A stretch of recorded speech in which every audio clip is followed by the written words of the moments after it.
This is William K. Murtaugh, Mart Witness 1, and I would like to discuss briefly on my mobile-thon today, things that go poof. And the things that go poof seem to be articles by a certain blogger that we're all familiar with. Now, what happened was, a couple days ago, an article appeared on a certain blog. And that article had to do with President-elect Joe Biden having his passport removed, or at least that was what was claimed by the blogger in question, or whoever's writing the blog for him. And it went into this big bragging thing about where the President Trump had issued this order and there's going to be mass arrests, and Biden was one of them, and they had taken his passport away so he can't leave the country, and all this nonsense.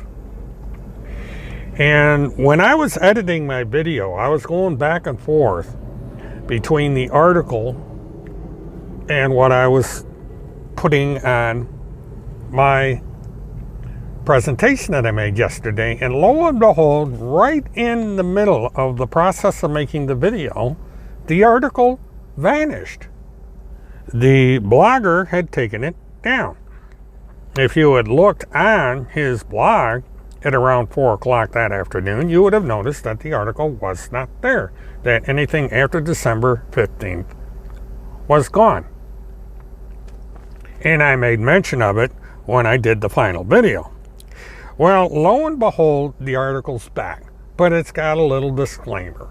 And the disclaimer says that they're not really sure now if the story is true. We think the things are happening that's in the article, but we don't know if the blog or the tweet is real or not. We can neither confirm nor deny. Now, it's 99.9% certain that the blogger knew that it was a fake, and that the only reason he was forced to take it down was that somebody, probably a lot of somebodies, pointed out that this is a hoax that's been going around for a while, and he got sucked into it. So he had no choice but to take it down and make a disclaimer, and then put the article back up with the disclaimer. Now, it took me all of 10 minutes, and that's being generous, to track down the origin of the photograph. It's relatively easy to do. And like I said yesterday, the photograph came from an article that had to do with arrests in Puerto Rico 10 years ago.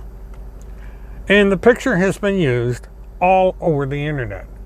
You can do an image search and you will find that picture in hundreds of online articles, and also in the reference that was used in the tweet.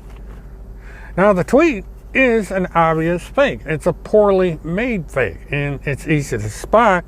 If you have a good enough monitor and vision, you can see where the tweet has been tampered with. So it's an obvious hoax. And this person that writes this blog is supposed to be an investigative journalist. And Journalism 101 says to check your sources, to verify your sources. So it shouldn't have been that hard for the journalist to make an image search and make general searches to find out if the story was true or not. And he would have found out within a matter of minutes that it was a fake, it was a hoax. Now, on top of that, Remember that this individual brags that he is third in line to the President of the United States. He is the official spokesperson for an agency that is connected in some way to the United States government. Now, the claim of what exactly that connection is and the nature of it keeps changing. You know, at one time, the PPTF was supposed to be an agency of the United States government as personally directed by Donald Trump. And it's morphed into now it is something of an advisory, that they are going according to what Trump advises, that the connection between the PPTF and President Trump is actually open for interpretation. You can put anything on there you want because there is no rigid, defined connection to the president. And I think these people are trying to do this because they are violating the law. You know, by stating that they have a direct connection to the President of the United States or semi-direct connection to the President of the United States, they are committing wire fraud. Now, they're not going to be able to beat that charge by doing what they're doing now because they're still committing wire fraud. But they, you got to give them credit for trying. But the point is that this is exactly the fourth time that I have published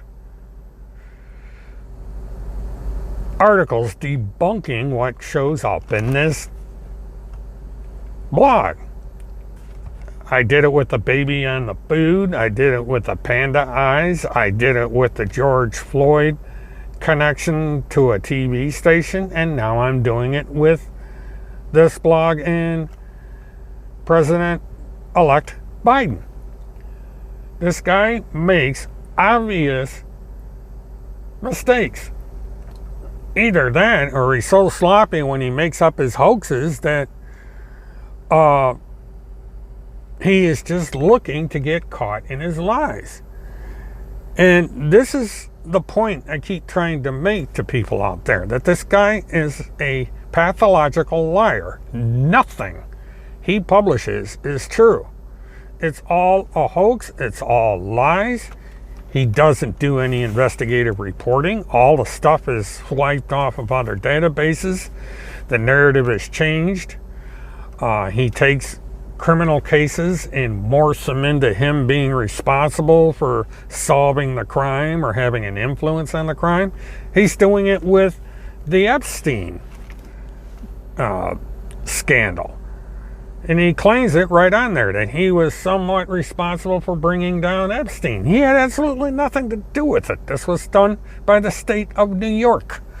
Nobody was responsible except law enforcement. He didn't have anything to do with it. He didn't provide any information. He did nothing.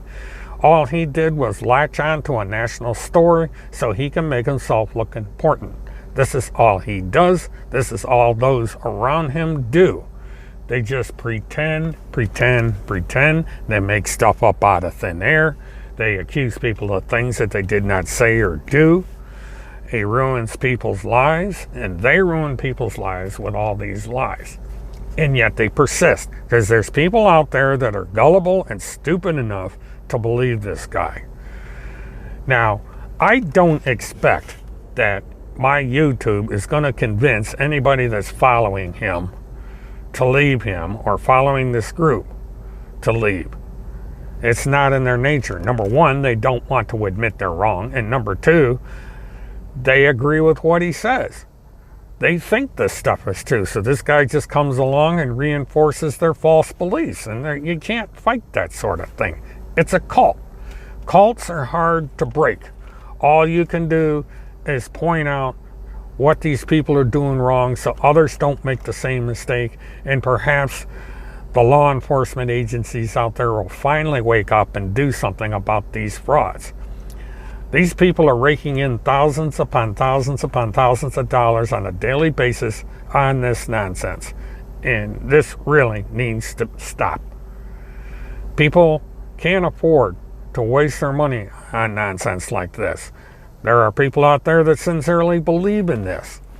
And the prime example are the women that are on trial as a direct result of this group.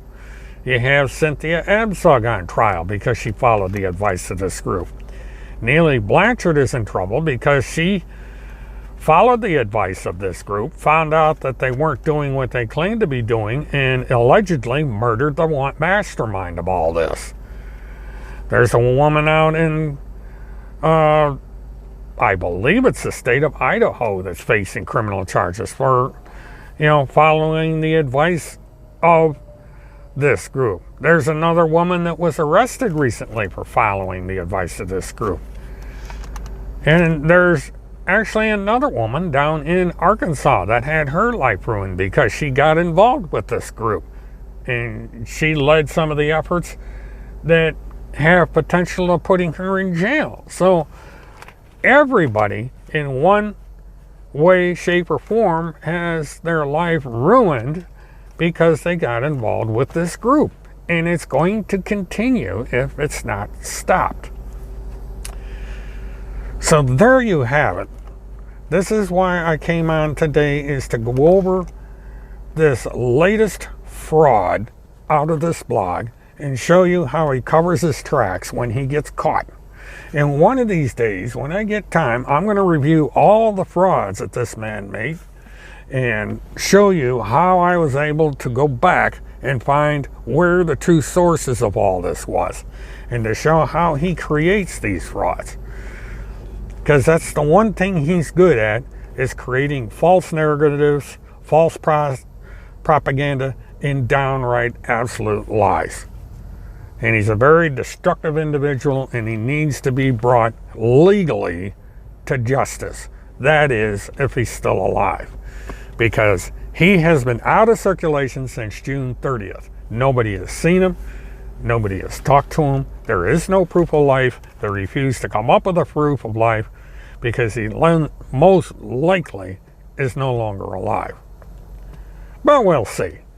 Someday, maybe somebody will take me up on my challenge and finally prove whether or not this fraud is still alive. So until that day, this is William K. Murtaugh, Mert Witness 1. Merry Christmas, Happy New Year, Happy Holidays, and have a good one.